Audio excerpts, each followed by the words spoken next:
അല്ല, ഒരു കാര്യം പറയട്ടെ. പറഞ്ഞു. ഒരു ചോദ്യം ചോദിച്ചു. ഒരു ദിവസം വലിയ ആനയും കുഞ്ഞാനയും ഉണ്ടായിരുന്നു. ഒരു വലിയ ആനയും ചെറിയ ആനയും ഉണ്ടായിരുന്നു. ചെറിയ ആന പറഞ്ഞു, വല്യാനെ എനിക്ക് വെള്ളത്തിൽ കളിക്കണമെന്ന്. അപ്പൊ വല്യാന പറഞ്ഞു, പനിയല്ലേ മോനിന് പനിയല്ലേ എന്ന്. അപ്പളില്ലേ ഒരു ദിവസം ഇല്ലേ കുഞ്ഞാനയില്ലേ വല്യച്ഛനെ കാണാണ്ട് വെള്ളത്തിൽ തുള്ളിച്ചാടി. എന്നിട്ട് വല്യച്ഛൻ പറഞ്ഞ്, ഇതിലേതാണ് എന്റെ മോനെന്ന്. എന്നിട്ട് കുഞ്ഞാനയുടെ അമ്മേനെ വിളിച്ചിട്ട് പറഞ്ഞ്, എടി വാടി, ഇതില് മോനേതാന്ന്. എന്നിട്ട് ഓടി വന്നിട്ട് അമ്മ പറഞ്ഞു, ദേ ഇരിക്കണ നിന്റെ മോനെന്ന്. മോനെ എന്ന് വന്ന ചായ കുടിക്കണ്ടേ? കുഞ്ഞാനെ വിളിച്ചു. എന്നിട്ടില്ലേ വല്യച്ഛൻ പറഞ്ഞ്, നീ എങ്ങനെ കണ്ടുപിടിച്ചത് ഇടുന്ന്. അപ്പളില്ലേ കുഞ്ഞാനയുടെ അമ്മ പറഞ്ഞ്, എല്ലാം ഈ ജീവിതത്തിൽ എല്ലാ ആനയും കമ്മല് സെയിം അല്ലേ, പക്ഷെ നമ്മുടെ ആനയുടെ കമ്മല് സെയിം അല്ലല്ല. എന്തൊന്നാണിത്? എന്നിട്ട് അങ്ങനെ അറിഞ്ഞൂടാത്ത പോലെ പോയി ചമ്മിപ്പോയി. വല്യച്ഛൻ ചമ്മിപ്പോയി. മനസ്സിലായില്ല. ചായ കുടിച്ചെന്ന് പറഞ്ഞില്ലേ, അത് കട്ടൻ ചായ ആയിരുന്നോ അതോ പാൽ ചായ? പാൽ ചായ. റിമി ചേച്ചി ചോദിച്ചു, പാൽ ചായ എങ്ങനെയാ ആന കുടിക്കുന്നത്? ഇല്ല, ഞാൻ ഒന്നും ചോദിച്ചില്ല. എനിക്ക് ആ കഥ ഭയങ്കര രണ്ട് ചോദ്യം പറയാനുണ്ടായിരുന്നു. ഇല്ല, ഇത് മതി, ഇന്നത് മതി. മോളെ, ഈ റിമി ചേച്ചിക്ക് വല്ലാതെ എന്തോ തലവേദന എന്നെ എന്തിനു വിധിയാണിത്. വല്ലാത്ത ചതിയുമായി പോയി. പക്ഷെ ജീവിതത്തില് റിമി ടോമി മുട്ടുകുത്തിയ ഒരു നിമിഷം ഇത് മാത്രം. അല്ലല്ല, ഞാൻ പള്ളിയിലും വീട്ടിൽ കുരിശ് വരയ്ക്കുമ്പോഴും സ്ഥിരം മുട്ടുകുത്തി. പള്ളിയിലും കുർബാനയ്ക്കും മുട്ടുകുത്താറുണ്ട്. അല്ല, മോള് മുട്ടുകുത്തി നിർത്തിക്കുന്നു. ഓ പാവല്ലേ അത്, അതവിടെ ഇരിക്കട്ടെ.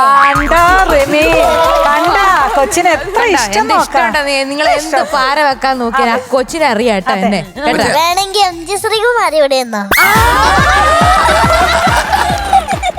ഒരു കാര്യം ചോദിച്ചോട്ടെ? അല്ലല്ല, അതൊന്നുകൂടെ പറഞ്ഞ റിപ്പീറ്റ്. MG അങ്കിൾ ഇവിടെ നിന്ന് മുട്ടുകുത്തിയിട്ട് പറ.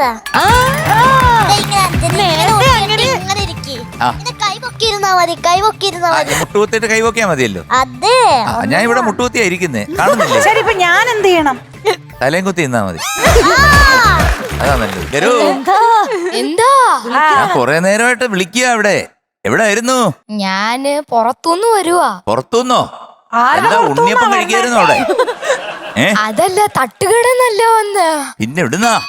ഞാന് ഈ സ്റ്റേജിന്റെ പുറത്തുനിന്ന്. സ്റ്റേജിന്റെ പുറകീന്ന്? പുറത്തുനിന്നല്ല, പുറകീന്ന്. അതെ തന്നെ. ശങ്കരു, യെസ്. എന്താ ഉടുപ്പ്? അതാ നല്ല. ആരാ വാങ്ങി തന്നേ? ഓറഞ്ച് വാച്ചൻ. അച്ഛൻ വാങ്ങി തന്നോ? അതെ. വാച്ച്. സൗന്ദര്യം. നോക്കൂ, ഓറഞ്ച് വാച്ച്. Orange watch. പറയൂ, എന്താണ് വിശേഷം? വിശേഷമല്ലേ ഉള്ളൂ. ഇപ്പൊ ഗണേശോത്സവം കഴിഞ്ഞതേ ഉള്ളൂ. എന്താ പറയാ, ഗണേശോത്സവം ഫുള്ള് വഴി. ഞാൻ ഒരിക്കൽ ബോംബെയിലെ ഗണേശോത്സവം അറ്റൻഡ് ചെയ്തിട്ടുണ്ട്. ആണോ? ഫുള്ള് വഴിയിലിറങ്ങി ഇങ്ങനെ അവരുടെ കൂടെ നമുക്ക് ഇങ്ങനെ അടിച്ച്. ആനയുടെ ചവിട്ടും കിട്ടി. ആനയില്ല ചേട്ടാ, ഗണേശോത്സവത്തിന് ആനയില്ലായിരുന്നു. അന്ന് ആന ഉണ്ടായിരുന്നു? ഇല്ല ചേട്ടാ. അപ്പം ഏതാണാവോ പാട്ട്? എൻജോയുടെ പാട്ട് തന്നെയാ. ആണോ? പൊന്നും പൂവും. പറഞ്ഞോളൂ, ഒരു വെള്ളം പൊന്നും പൂവും. അതിനിടയ്ക്ക് കൊറേ ഉണ്ടല്ലോ. കുക്കു കുക്കു കുക്കു. അതാര് പാടും? ഇങ്ങനെ നടന്നു പാടും. പാടുമല്ലേ? അതെ. അത് കഴിഞ്ഞിട്ട് കൊറേ സംഗതികളുണ്ടല്ലോ. ആലിലെ കുന്നിലേ എന്താണ്?